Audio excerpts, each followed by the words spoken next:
Ron Mallory, a composer of music, and this is one of a series of videos giving background on some of my original compositions.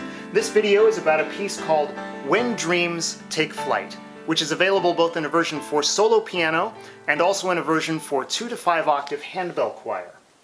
This piece got its start way back in March of 2012 as a handbell piece. I saw a listing for a handbell composition contest. The deadline was just a few days away, but I decided to toss together a last-minute entry. And when I'm getting started on an original composition, I always like to have some sort of idea or a concept, some sort of image or story to get my creativity going. And I remembered this booklet that I've had on my shelf for many years called How We Made the First Flight. I don't actually even remember exactly where I got this. I think somebody probably gave it to me when I was a kid. It's put out by the Federal Aviation Administration, and it's a really fascinating first-person account by Orville Wright of how he and his brother Wilbur designed and built the first airplane, the Wright Flyer, back in 1903. And I thought that could be a really interesting story to try to tell in musical form. So the piece starts off with an eighth note pattern, a G and an A, sort of a written out trill, if you will, to give this sense of anticipation, this sense of forward motion, this sense of a vision that's waiting to be fulfilled. There are some chords that happen over the top of that. And then in the bass we have the note D. The piece is in the key of G major, and D being the dominant note enhances that sense of anticipation.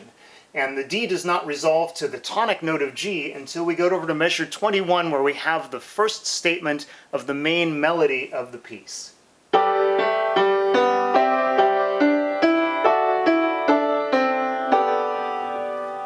The melody starts off in the bass clef. If you think of the melody symbolizing the idea of flight, at this point it's still grounded, if you will. It's still down there in the low notes. It hasn't quite made it up to the high notes yet.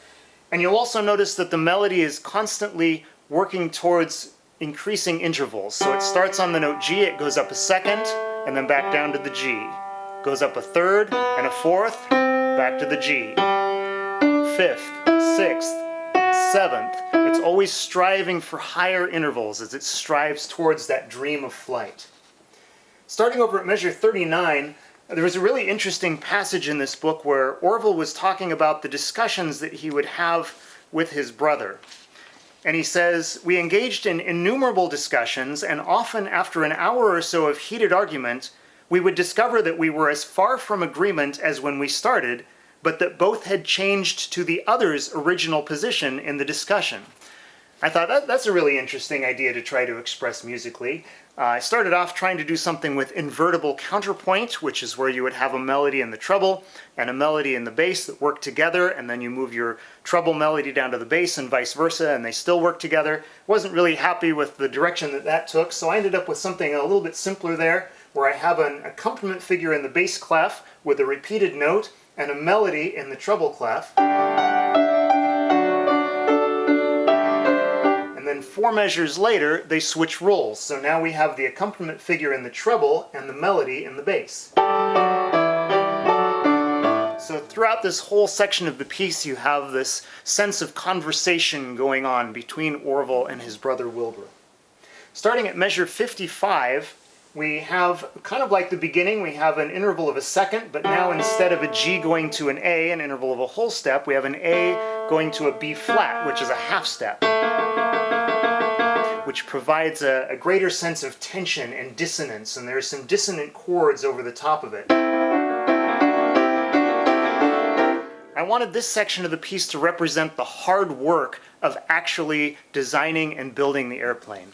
It's so easy to have a vision, it's so easy to have an idea or a dream, but it's so much harder to actually put that dream into practice.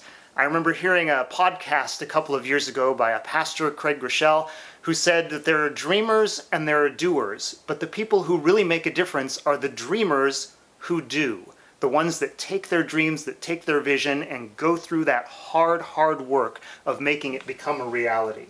So this section of the piece represents that dissonance, that struggle of actually designing and building the aircraft. And then when we get to measure 71, we have a repeat of our main melody.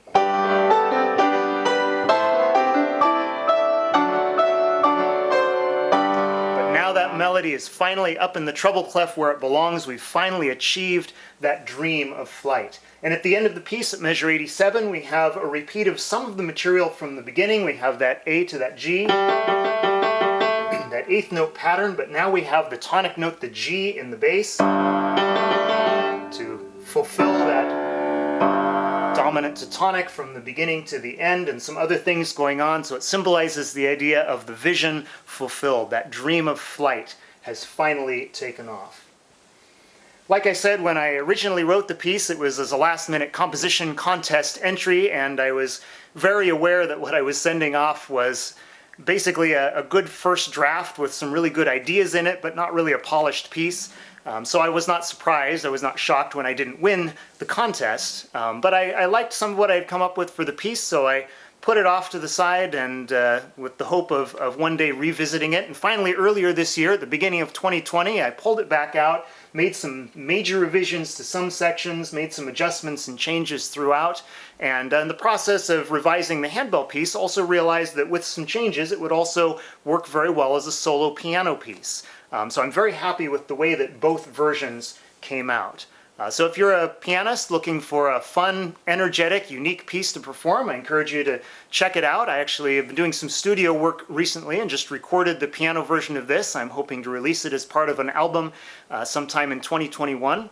And if you have a handbell choir, this piece, again, will work with 2, 3, 4, or 5 octaves, so there's a lot of flexibility to work with a very small group or a larger group. I actually think the piece would work really well in a mass handbell setting. I'm hoping I'll have the chance to conduct it at a handbell festival someday. So I hope you enjoyed the piece, and if you have any questions about it, feel free to get in touch with me through my website, ronmallorymusic.com. Thanks for listening, and God bless.